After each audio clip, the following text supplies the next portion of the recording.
Hi, I'm Nolan from paintbasket.com. You're watching our series of videos on how to create the perfect painting.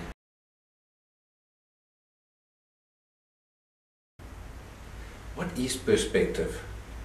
Perspective is the perception of distance in the scene that we're looking at. Now, obviously when we're painting, we can't show actual distance. All we can do is create the illusion of distance in our paintings.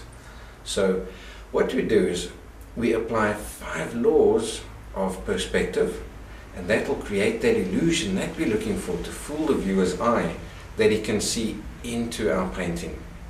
So what are those 5 laws? The first one is linear perspective.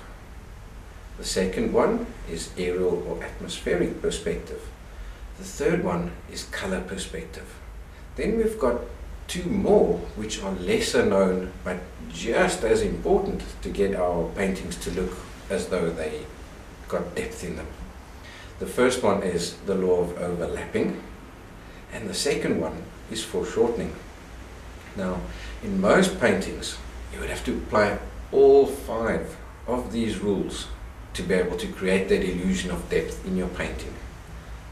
But every now and again we don't want to create as much depth, so what we do is we leave out some of those rules of perspective. For example, we would leave out, say, aerial perspective or even color perspective.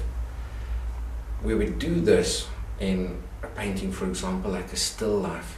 So we don't want to get a kilometer or 2 or 3's worth of distance in there, so we leave some out. Now, the rules of perspective, if we had to really go into it, it would make a course on its own. So we won't go into quite as much depth here. What we will do is we're going to give you enough info and a good grounding on the 5 basic rules of perspective.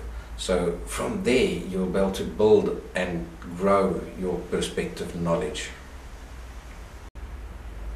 If you've enjoyed this section of the video on how to create the perfect painting, why not head over to our website paintbasket.com, and we'll give you free access to the full 2-hour course.